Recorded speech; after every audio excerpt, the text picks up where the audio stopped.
most of you aren't subscribed. Make sure to subscribe, as it helps out the channel. Without further ado, our series follows our MC, Noor, a hard-working man seen helping out Auntie Stella with manual labor in the morning. Immediately heading off to a day job, carrying heavy luggage all throughout a construction site, only to get praised for his athletic feats throughout the day. Having heard a cry in a nearby cave, Noor immediately rushes into the cave, shocked to see a group of people fighting against a massive-looking monster. Flashing back 15 years, in the northwest kingdom of Clays, we see a young Noor starting a fire and preparing some medicine, checking on his mother, who thanks Noor for taking care of her. Suddenly remembering that he needs to retrieve the goats on the hill, Noor promises to not cross beyond the rocks, knowing that his mother is worried he may not return. Noor says he'll hunt a rabbit and acquire several nuts and seeds to make them soup for dinner, suddenly running off to fetch some water, seeing his mother coughing profusely. Quickly stopping Noor's mother apologizes for causing Noor so much trouble, asking that Noor live the life he always wanted. As Noor fulfills his task for the day, he begins prepping the soup for their dinner, but upon delivering the meal to his mother, Noor is mortified to learn that his mother had passed away during the night. With a proper burial the next day, Noor sheds some tears, stealing his resolve, as he continues to hunt, feed his livestock, clean his house and read. As time goes by, Noor is seen doing his everyday tasks over and over, always ending the day alone at the dinner table, but one night whilst Noor is cleaning up a bookshelf, he accidentally stumbles onto a fancy-looking book. Upon reading its contents, Noor is reminded of when his younger self had asked his father what an adventurer is, amazed to hear his father recount tales of adventurers slaying a massive dragon, learning all sorts of powerful magic, destroying curses and even obtaining an elixir that cures all illnesses. Hearing that an adventurer is someone that vanquishes all evil, Noor is reminded of his mother's final words, asking Noor to live the life he always wanted. Figuring out what he must do, Noor gives livestock plenty of food for a while, visiting his parents' graves, and declaring that he had decided to become an adventurer. Leaving his hometown for the first time, Noor decides to cross over the rocks his mother warned him against doing, unable to sleep out of fear on his first night, but successfully makes it to a new town. Passing by the town guards, Noor is instantly blown away by the thriving city, excited by what is to come. Arriving at the Adventurers Guild, Noor is unfortunately told to go away by a mean-looking guildmaster, reminding Noor that his parents probably don't want their child enrolling into something so dangerous. With a serious demeanor, Noor reveals that his parents have passed away, catching the attention of the guildmaster who feels sorry for Noor. The guildmaster states that in order for Noor to register as an adventurer with the Royal Capital's Adventurer Guild, Noor must first attend Royal Training School where Noor will acquire a class in various skills. Fired up to wield a sword and learn magic, Noor immediately enrolls into school watching as a fellow classmate's sword suddenly ignites with fire. Focused on the future, Noor continues to train for several months. Noor is the sole student that hasn't acquired a special class, pulled aside to have a quick chat with his instructor. The instructor reveals that Noor has only learned how to parry attacks, advised to give up on becoming an adventurer since Noor has no aptitude for adventuring. Having not given up, Noor trains to become a warrior, someone that acts as a shield for their party, but even after several months of training, his instructor sadly advises Noor to give up trying to be a warrior. When trying out for a hunter, Noor is scolded for being too rough with a bow. When training for a spy, Noor learns that he is incapable of dismantling traps and can't sense anyone's presence. Moving on to a magician, Noor's instructor is shocked to see how weak Noor's magic capabilities are, even turned away by his cleric instructor, having no aptitude for light magic. After 3 months, Noor regretfully informs the guildmaster that he has yet to acquire a skill, forcing the guildmaster to refuse Noor from being an adventurer, fearing that Noor would simply hurt himself. With his head hung low, Noor slowly trudges back to his hometown, visiting his parents' burials to inform them of his failures, but Noor still refuses to give up. Crafting a wooden sword, Noor remembers that his sword instructor had told him to repeatedly practice a skill until he masters it, forced to repeat his parry skill day and night. With a single year of practicing the parry skill, Noor succeeds in parrying 10 swords at once, cutting to 3 years later when Noor has mastered the ability to parry 100 swords at once, but sadly no new skills. Knowing that he'll never become an adventurer at the rate he's growing, Noor continues to drill the parry skill, cutting to 10 years later where a single swing of Noor's blade is capable of sending shockwaves throughout the nearby forest, revealing that Noor has the ability to parry 1,000 swords at once.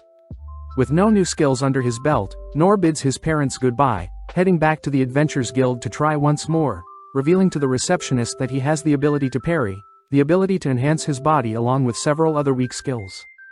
When the receptionist advises Noor to undergo training to find a class, Noor sadly admits that he has already tried all the possible training schools out there, suddenly running into the guild master. Amazed to see that Noor has grown so much, reminding Noor that adventurers range from S rank all the way to E rank and that Noor still technically can become an adventurer. Excited, Noor learns of the F rank adventures, people that are forbidden from taking on quests that involve slaying and gathering and are only allowed to take on tasks within the city. The guildmaster advises Noor against stooping so low, but having made up his mind, Noor gladly accepts the title of F rank, if it means that he can be an adventurer. Physically enhancing his body, Noor gets to work, making use of feather steps to catch a stray cat and low-tier healing to patch up any wounds. Making sure to train in the afternoons, Noor enjoys the hot springs at night, only to return to helping people throughout town during the day, taking time to impress some kids with his stone-throwing technique. At night, Noor states how grateful he is to be able to help people, wondering if there is any way he can obtain a higher rank. Having been caught up to date, Noor is seen rushing into a nearby cave, shocked to see a monster that he's only read about in books. As the monster begins approaching some knights, the knights declare that they must protect the binded girl at all cost, giving their lives to stall the monster. With Noor confirming that the men are all slowly dying, Noor helplessly watches as the knights attempt to fight for their lives, but having seen enough, Noor grabs one of the knights' swords, hurling several stones at the monster to lead the creature away from the tied-up girl. Knowing what he must do, Noor begins to run away, suddenly turning only to parry the monster's horns, pushing the creature aside temporarily. Now forced to parry the monster strikes, Noor's blade begins to wear down, racking his brain for any way to win, but Noor knows he has no offensive abilities. Suddenly spotting the monster aggro onto the girl due to some interference, Noor decides to bet his life on the next attacks, sacrificing his blade to parry a lethal slash from the creature. With his shattered blade, Noor remembers the words from his father, choosing to meet the creature's axe head-on, parrying the axe and decapitating the creature with its own axe.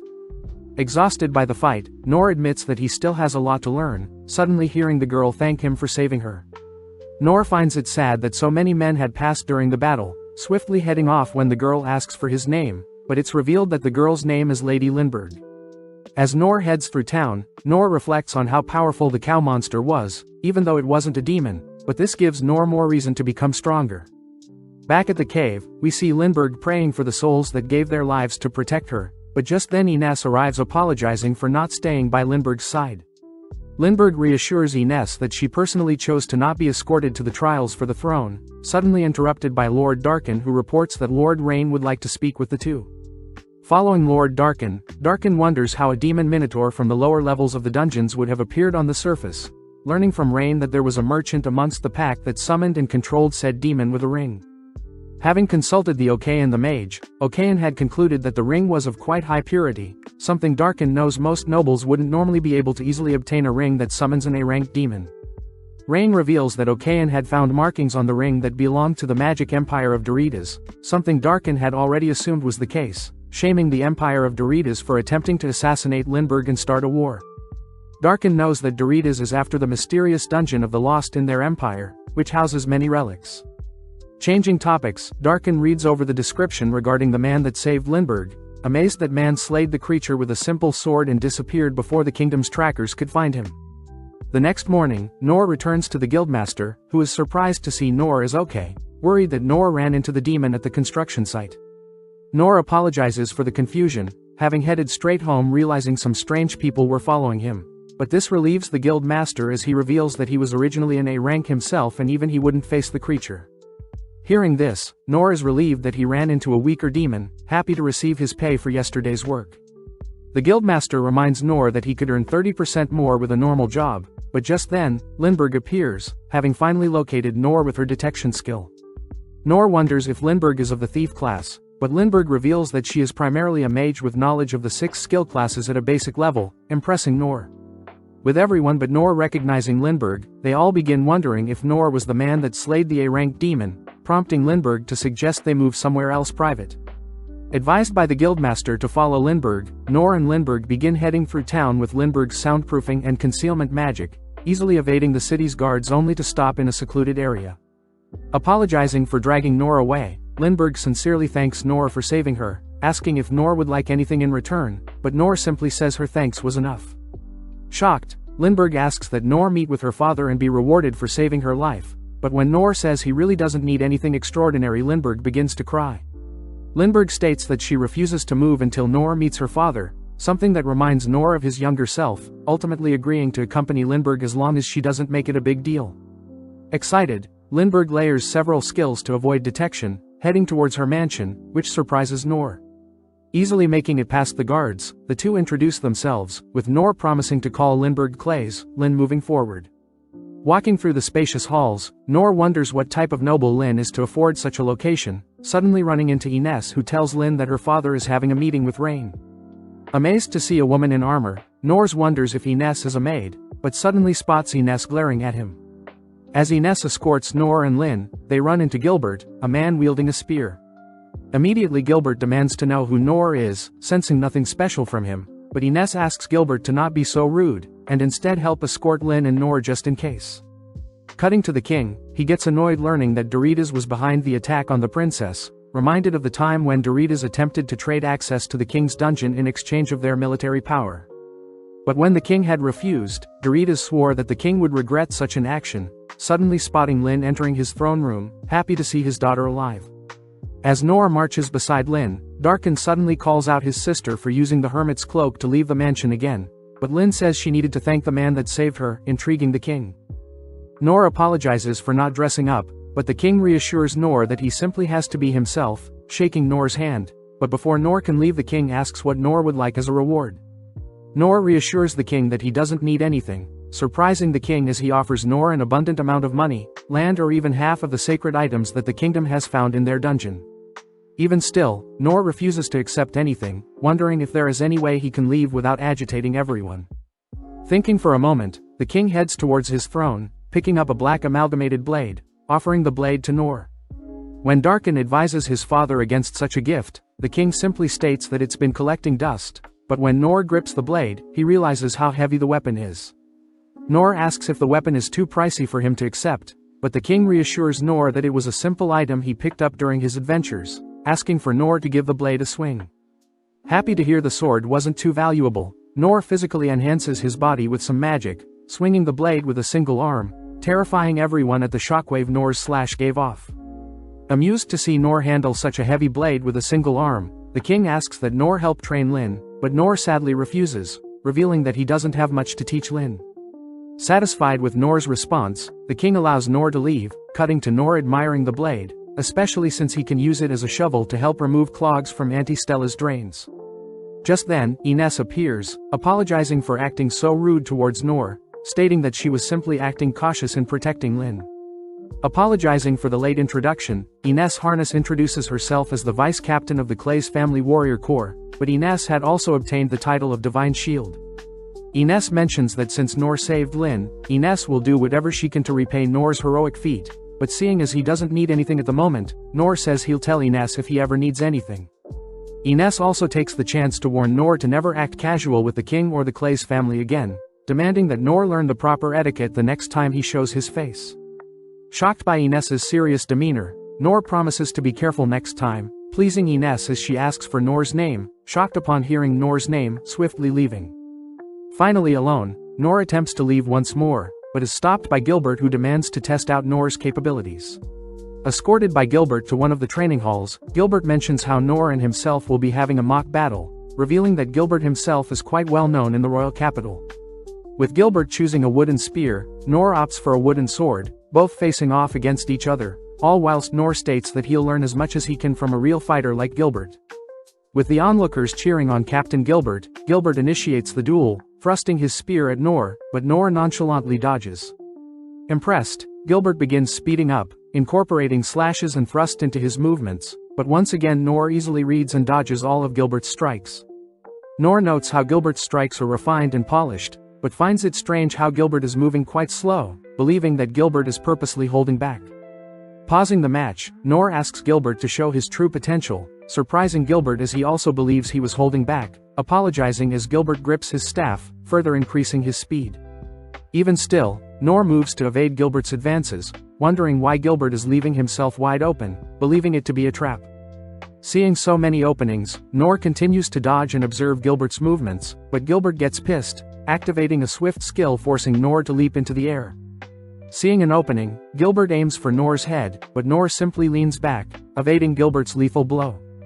Wondering if Gilbert is still holding back, Noor once again asks Gilbert to go all out, believing that he may actually be stronger than Gilbert, but out of nowhere Gilbert unleashes his Dragrave thrust. In a blink of an eye, Noor disappears, having read and evaded the destructive blow. Apologizing for taunting Gilbert, Noor accepts the defeat, but Gilbert is completely baffled to see a mere human evade his blows.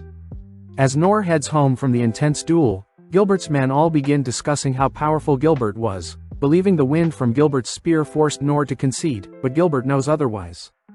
Gilbert reveals that he was born with a knack for wielding the spear, flawlessly defeating all of his enemies with a spear and ultimately motivating Gilbert to further refine his skills. One day, Gilbert was confronted by the elder of the village he was staying at, apologizing for not giving Gilbert a worthy opponent, as Gilbert has already defeated everyone in the royal capital and is now on the hunt for anyone that can match his strength. The elder reveals that there has been news of the capital calling for foreign reinforcements, suggesting Gilbert visit the capital once more as there may be more talent for Gilbert to challenge. Intrigued, Gilbert joined the royal forces, slaying demons along with easily climbing the ranks. Having no human nor creature able to defeat Gilbert, Gilbert is seen resting, interrupted by his instructor who teases Gilbert for acquiring the title of Spear Sovereign, a title Gilbert finds cheesy.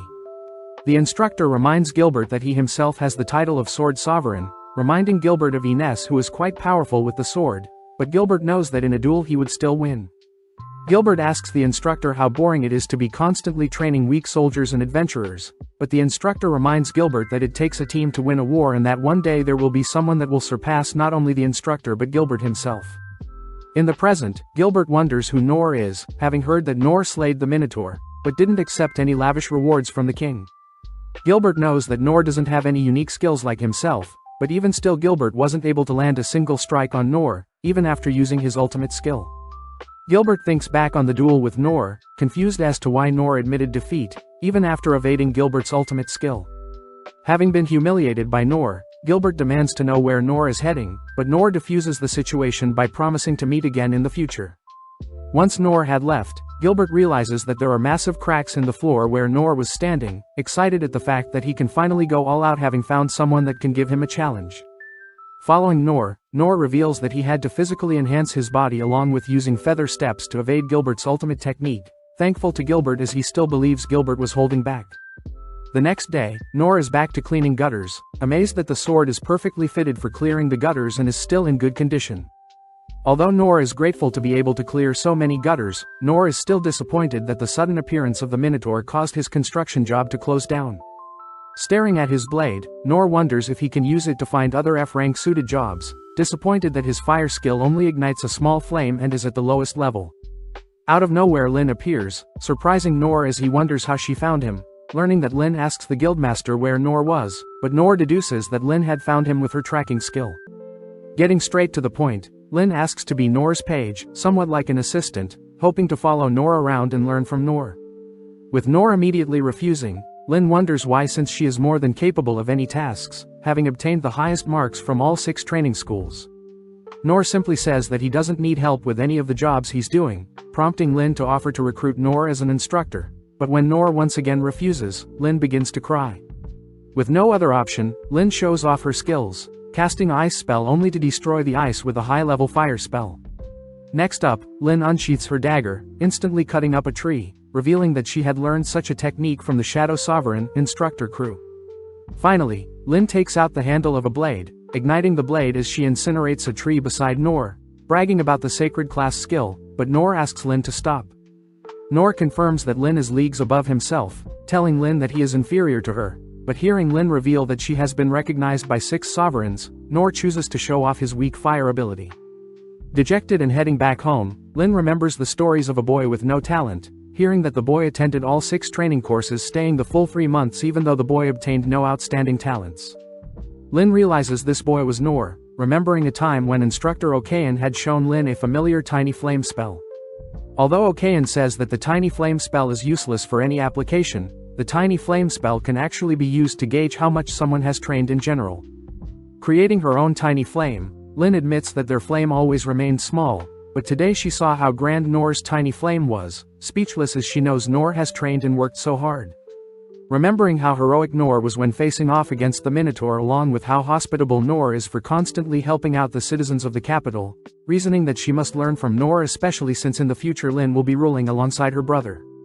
Later that night, Lin meets up with Noor once again, revealing that she'll follow and learn from Noor starting from today, but Noor can't help but be weirded out.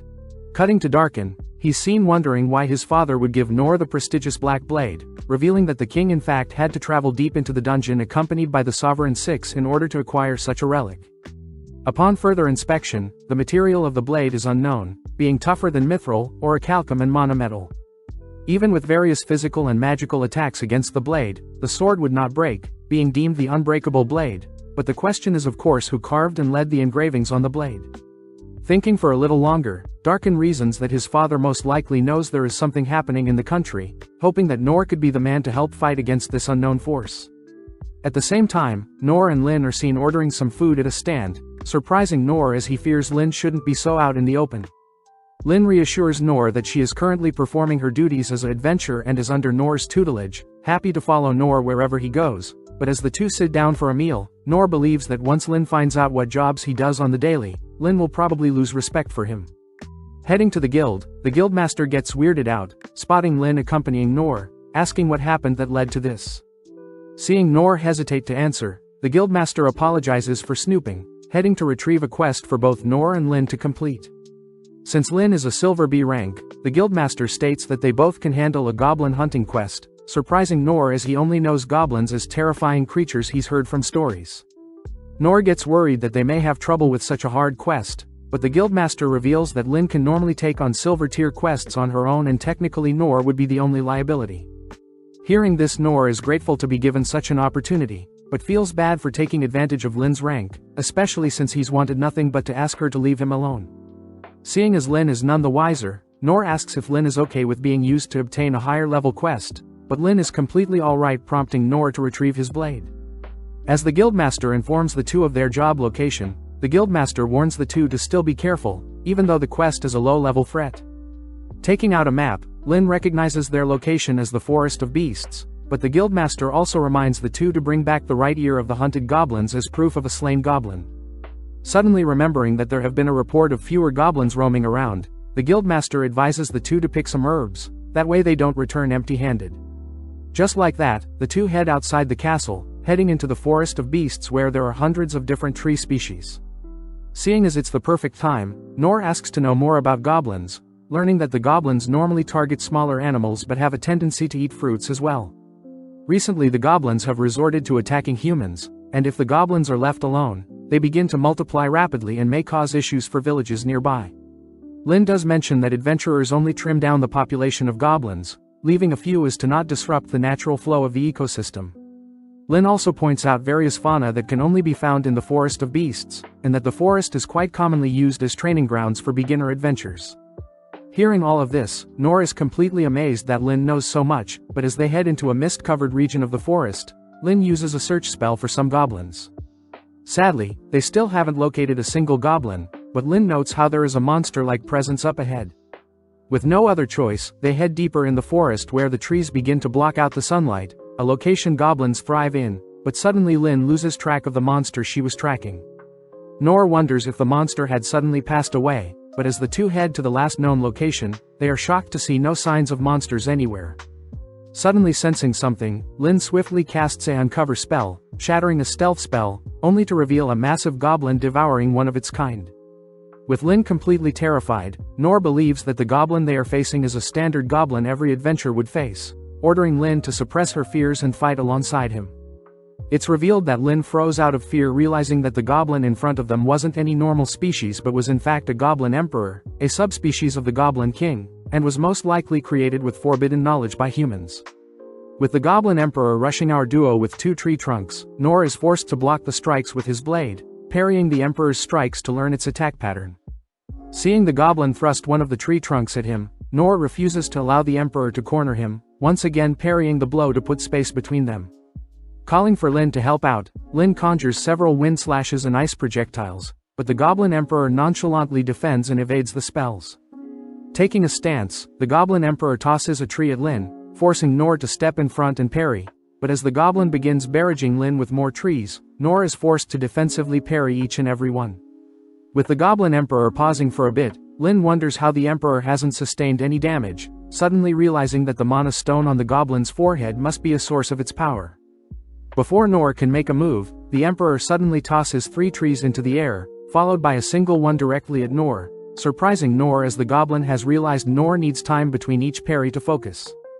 Luckily, Lin unleashes a devastating wind blast, blowing back all the tree projectiles, only to confirm that the mana stone is indeed helping the Goblin Emperor regenerate.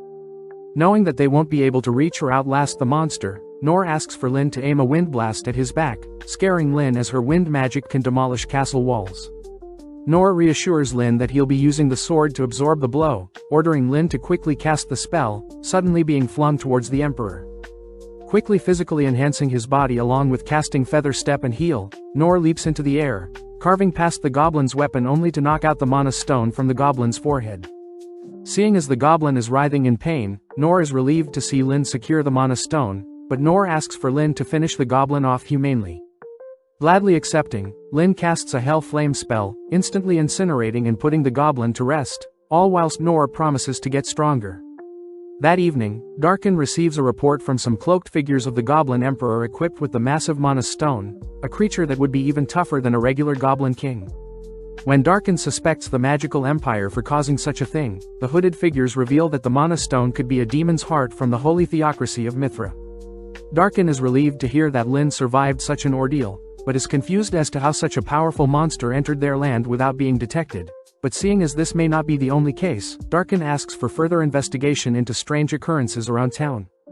Having headed back to the guildmaster is happy to hear that Noor and Lin managed to complete the quest, accusing Noor of hiding behind Lin as she did all the work. Although Noor believes that they were hunting a normal goblin, the guildmaster gets worried hearing that the goblin may have been an unusual since it was carrying a mana stone. But when the guildmaster asks for the goblin's ear as proof, Noor and Lin realize they don't have proof since they burnt the goblin's body. Back with Darkins, he reads through the report of strange sightings, learning that mysterious sounds can be heard at night, animals have been acting strange and people have been disappearing. Looking at the various locations of these strange occurrences, Darkins suddenly realizes something, ordering the hooded men to dispatch any members who can use the skill search and uncover, but to also summon the Sovereign Six. With the hooded figures swiftly heading off, Darkins wonders why the magical empire would try such a thing, pissed that their enemies are willing to destroy their kingdom if it means they gain access to the dungeon.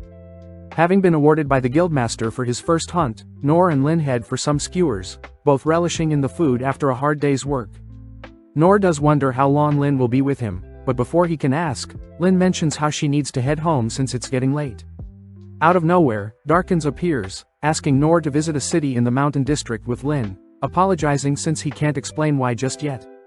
Seeing as Noor is quite surprised, Darkins promises to prepare and pay for anything Noor needs on the trip, something Noor can't refuse. Having taken the request through the guild, the two head out first thing the next day, exciting Noor as he had never ridden a carriage before. Taking in the gorgeous scenery, Noor dreams for the day when he can visit other countries, hoping to become a full-fledged adventurer that can travel wherever they want whenever they want. Lin takes the chance to apologize for the sudden request from her brother, but Noor reassures it's fine since he's still getting paid. Flashing back, Darkins had instructed Noor to head northwest of the capital via carriage, heading to the mountain district of Toros where Darkins instructed the two to sit and wait. If nothing out of the ordinary occurs, Darkin asks Noor to then head to the neighboring land, the holy theocracy of Mithra. Lin knows that something is strange with Darkin's request, but Ines reassures Lin that she is here to help as well. Flashing back, we see Ines having a private conversation with Darkins, learning that Darkins suspects that their home will surely be destroyed in the near future. As a result, Ines has been ordered to take Noor and Lin to safety in the holy city of Mithra. Darkins asks that Ines keep this conversation a secret, fearing that Lin would want to remain in the capital. In the present, the gang stops to feed the horses, but at the same time Ines apologizes for having Noor's caught up in everything. Noor gets confused, still believing that they're on a simple trip to another kingdom, but Ines says that she can't tell Noor the reason why she's been stressed lately.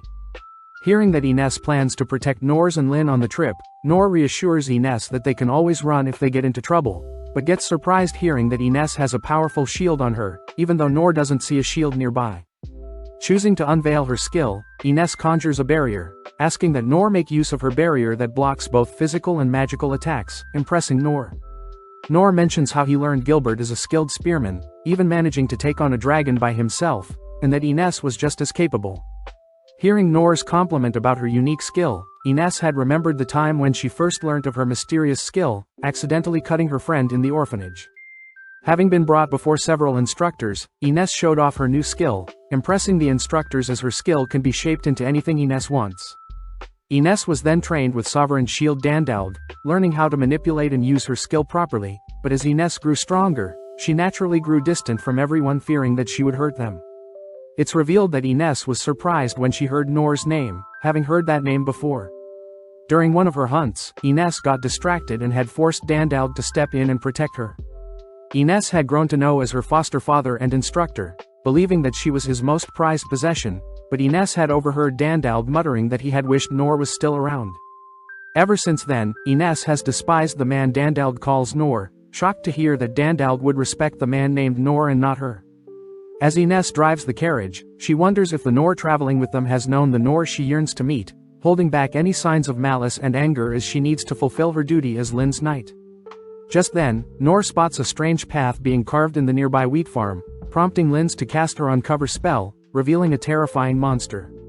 At the same time, the king and Darkin get a report that their kingdom has begun to fall, with various monsters appearing around the capital. Seeing as there is no choice, Darkin sets the protection and evacuation of their citizens as their #1 priority, but this all pisses the king off, knowing that VIDZ won't allow this first attack to be the end. The king asks for updates on the Sovereign Six, satisfied to hear that the sovereigns have all been dispatched to separate locations to fight and protect, but Darkin does worry about how Lin is doing. Back with Noor, we see a mysterious boy marching alongside the monster, only to have his concealment barrier be shattered by Lin.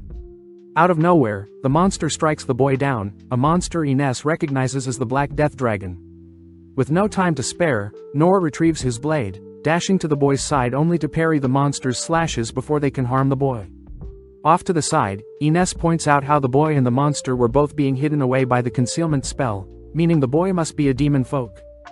Flashing back, Darkins tells Lin that demon folk are people that appear human-like, but they have special abilities that allow them to speak with monsters. These demi-humans are considered more monster than human, as there are records of demon folks invading the holy theocracy of Mithra 200 years ago, and ever since the humans have hunted the demon folk to extinction. Sadly, some offspring still remain, and this means that the remaining demon folks will have a deep hatred for the humans. In the present, Ines declares that the boy most likely was manipulating the dragon, but when his barrier was shattered, he lost control of his dragon. Pissed that Noor would assist a demon folk, Ines orders Linz to not intervene, but at the same time Noor is easily able to defend the dragon's slashes, believing that Lin and Ines will surely arrive to help. Spotting the dragon charging up a projectile, Noor notes how he can't evade the projectile as the boy will be hurt, therefore he chooses to parry and slash the projectile, but is shocked to suddenly be poisoned. Ines states that poison from the dragon is the reason the dragon is deemed the Black Death Dragon, as anything the poison touches will die. Seeing Lin trying to help, Ines immediately erects her barriers to stop Lin, stating that Lin must escape whilst she holds back the toxins from the dragon. Knowing that even the Saint Sovereign will have trouble with such potent toxins, Ines chooses to create a barrier and stand her ground, all whilst Lin attempts to purify their surrounding air. With no luck, Ines apologizes to Noor, sad that she wasn't able to help Noor in his last moments, but suddenly something hits Ines's barrier. With the toxins cleared, we see Noor still standing and protecting the boy, all whilst Ines realizes that Noor is the true embodiment of what it means to be a shield, having put his life on the line to protect the boy. At the same time, the toxins slowly weaken and confuse Noor between each parry, ultimately forcing Noor to collapse, all whilst the monster looms over Noor.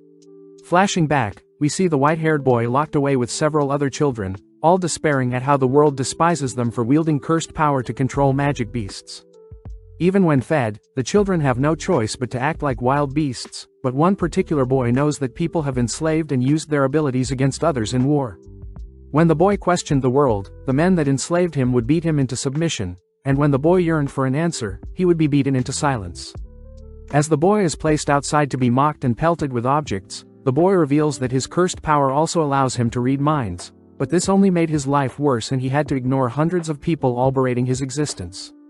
Even though the boy never wanted to hurt anyone, the men that enslaved him offered him an ultimatum: either help invade another kingdom and be free or be punished further for betraying his captives.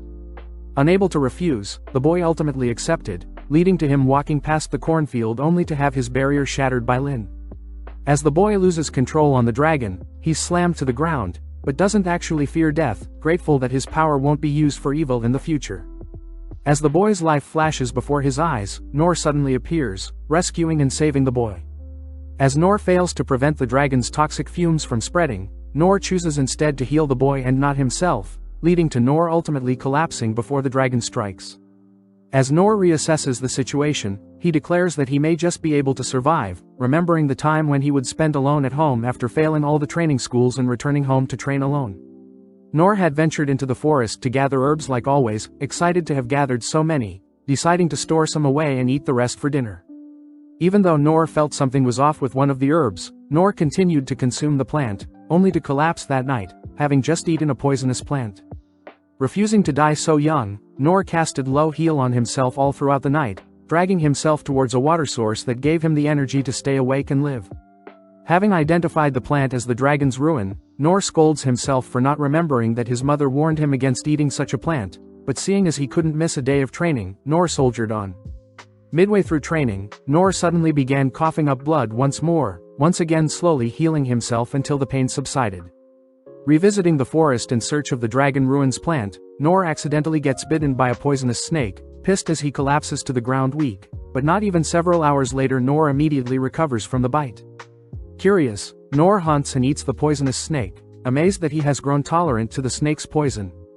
Before further testing, Nor slowly grew his tolerance to poison, slowly consuming more and more poisonous things, ultimately savoring the taste of these lethal plants at the cost of a little blood.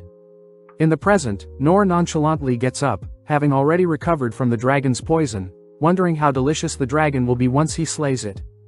Happy to see his low heal is saving the boy's life, continuing to parry the dragon's strikes, ultimately shattering the dragon's claws and teeth, shocking everyone.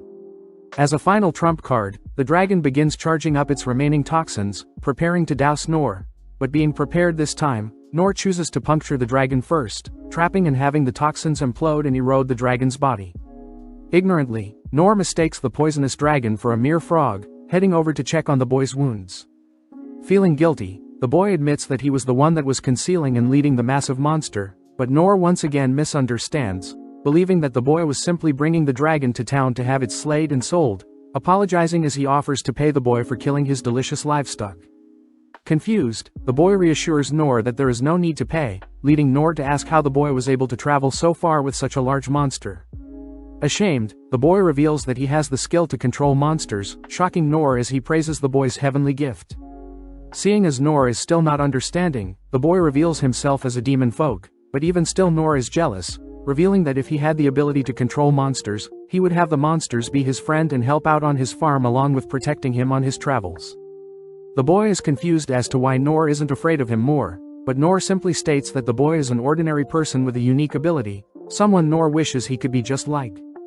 Hearing such kind words for the first time, the boy begins to break down asking if Nor truly means what he says, prompting Nor to reassure the boy that he's far more useful in the world than himself. As Nor wonders what the boy has gone through to have such low self-confidence, Lin and Ines suddenly rushes to his side, wondering if Nor needs healing, but is shocked to see that Nor has already recovered most of his wounds. Lin remembers that the Sane Sovereign once showed off his purifying aura, a technique that cleanses all debuffs and heals all wounds, but it was a technique that took the Sane Sovereign 40 years, something Nor technically already accomplished at such a young age. When Nor asks Lin to instead heal the child, she hesitates, confirming that the boy is indeed a demon child, but gets even more shocked hearing Nor wants to bring the boy with them. The girls remind Nor that a demon child can cause massive destruction anywhere they go, but Nor reminds the girls that the boy is a mere child and plus it seems as if the boy had been instructed to bring the poison dragon into town. When Ines questions the boy further, the boy reveals that he doesn't know where he was enslaved nor did he know who enslaved him, something Ines finds tragic as although their kingdom of clays forbids slavery, other countries gladly welcome it. Hearing the boy shyly utter that he has no home, Nor offers to give him a ride into town, something that reminds Lin of her father warning her to trust her own intuition and not rumors. As Nor learns the boy's name is Rollo, Lin asks if Ines would allow the boy to follow them to their destination, but Ines reveals that demon folk are forbidden from entering the holy theocracy of Mithra, and that they themselves may risk being attacked for smuggling a demon folk into town. Out of nowhere, a mysteriously blindfolded man appears, surprised to see that his target is still alive. Questioning the mysterious man, the gang learns that the man was simply hired to help escort Rollo along with the monster, but when Noor begins apologizing for slaying Rollo's livestock, the man states that he couldn't care less. The man declares that he'll be taking Rollo with him, suddenly disappearing, but Noor manages to read the man's movement, blocking a sneak attack from behind. With Ines dragging Lin away, Noor stands in between the man and Rollo, learning that the man plans to take the corpse of Rollo back to his buyers and that way he'll get paid the big bucks. With Noor fending off the man's attacks, the man gets annoyed, leaping over Noor, but matching the man's speed, Noor once again parries the man's blade, shattering his sword and blowing the man back. With Lin unable to keep up with the two's movements, the man praises Noor's attacks, once again trying various aerial attacks but Noor manages to defend and blow the man back, pissing him off. Getting serious, the man declares he'll decapitate Noor first, hopping from side to side, only to disappear thrusting his dagger at Noor's head. Barely able to see the movement, Noor raises his blade to cover his head, blown back several meters, having genuinely seen his life flash before his eyes. Inspecting the man's weapons, Noor is shocked at how a small dagger could do so much damage, but spots one of the daggers shattering from impact with Noor's blade. With no choice, the Mank chooses to overwhelm Noor with his relentless attacks, something Noor knows will eventually succeed as he can only focus on defending Rollo. Off to the side, Noor's intense clash forces Ines to erect a barrier, blocking off any debris that may fly their way. Ines reveals that she recognizes the man as the former S-rank adventurer, Deadman Zadu. Flashing back, Ines is seen attending an instructor meeting for the Six Sovereigns, bringing up the fact that there is an unsolved murder enacted by the S-rank adventurer, Deadman Zadu. Gilbert gets excited, wanting to know more in order to hunt down the traitorous adventurer, but Sovereigns forbid Gilbert from tracking Zadu down, knowing that Zadu is way too strong, even scaring most of the instructors. Since most of the instructors refuse to divulge further information to Gilbert, Gilbert gets annoyed, but the mage instructor does reveal that Zadu mastered dwarven alchemy before he was 13 years of age, earning himself the title of Dragon Slayer, an accomplishment that even surpasses Gilbert's heroic feats. The mage instructor also mentions how Zadu is widely known as the strongest adventurer of all time, shocking Gilbert as to why Zadu is being hunted, but Ines does mention how Zadu was involved in the murder of 36 merchants. Even still, since Zadu had helped the guild eradicate various monsters, even a disaster-level threat, Zadu had retained supporters and hence Zadyu's prosecution was ultimately split and put on hold, allowing Zadu to do as he pleases. The instructors state that Zadu would take any job, as long as he got paid, and this mentality ultimately led Zadu into slaying an entire country without any remorse. Ines tells Lin that several adventurers had tried to hunt Zadu down, but none succeeded and the failed attempts only raised Zadyu's bounty even further. As a result, the guild had declared that Zadu was dead to avoid more innocent adventurers from hunting down Zod, hence the name Deadman Zadu. In the present, Noor is still standing, having defended and shattered most of Zadyu's blades, something Zadu is shocked by as the blades were made of orichalcum and dragon's tusk. When Noor offers to pay for all the broken blades, Zadu gets weirded out, noting how strong Noor is along with his strange blade. Knowing he shouldn't draw the battle on for too long, Zadu unveils a cross-shaped sword, tossing the item into the air, only to reveal hundreds of blades from the cross. Declaring the item to the Silver Cross, Zadu encourages Noor to destroy as many as he likes, revealing that they can easily be replaced. Unable to deal with the barrage, Noor parries the initial bunch, but chooses to cover Rollo with his body, impaled by several spikes. Seeing all of this transpire, Ines prepares to intervene, but holds herself back, knowing that her number one priority is to protect and escort Lin. Stealing her resolve, Ines asks permission from Lin to assist Noor, all whilst Noor helplessly swings and parries the hundreds of spike projectiles. At that moment, Ines's barrier manages to distract Zadu temporarily, allowing Ines to intercept the projectiles heading straight for Noor. Apologizing for the late entrance, Ines continues to grow her barrier, splitting off sections of the barrier, only pelt projectiles of her own at Zadu. Watching Zadu move, Noor is amazed at his calculated movements, able to slip and weave past Ines's projectiles all whilst smirking. Assessing the situation, Ines states that they can't win, ordering Noor to grab Rollo and escape, but Noor notes how although Zadyu's spikes move fast, he's personally dealt with a bird that moves faster. Looking around for the fang of the poison dragon, Noor gets an idea, asking Ines to remove her barrier on his signal. Skeptical at first, Ines gives in, temporarily opening a hole in her barrier, allowing Noor to physically enhance and toss the nails and fangs of the dragon towards the spike, shattering Zadyu's silver projectiles. With several more stone throws, Ines and Noor are happy to see that the number of projectiles are decreasing, but out of nowhere Zadu appears, thrusting his sword towards Ines's eyes.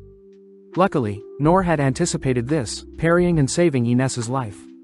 Speechless, Zadu demands to know how Noor was able to read his movements, but is even more terrified to know that Noor's sword shattered his adamantite dagger. When Noor once again blocks one of Zadyu's sneak attacks, Zadu realizes that he may be fighting a hopeless battle, declaring that since he's already lost so much money with his broken blades he might as well cut his losses and leave for today.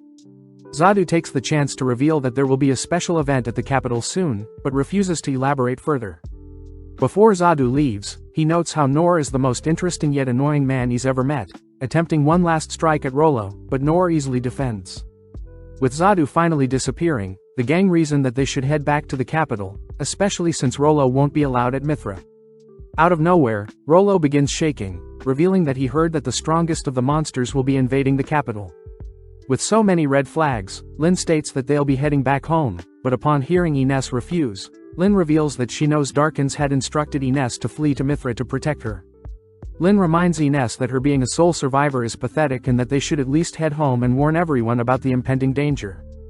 Knowing that heading home is the right thing to do, Ines agrees, allowing Rollo to accompany them. As they all begin heading back to the capital, Lin begins to grow nervous, but is relieved to know that Noor will at least be with them. Back at the capital, Darkins walks through town to assess the damage, happy to hear that the dispatched sovereigns have cleaned up the first wave, but warns his men to prepare for the next. When the soldiers report that there have been no sightings of the enemy in town, Darkins racks his brain attempting to uncover what the enemy has planned next. Looking into the sky, Darkins spots a strange ball moving through the sky, swiftly casting his uncover spell, only to reveal the monstrous tyrant that is the Calamity Dragon. Check out one of our other videos on the screen or in the info card above. Subscribe, like and comment.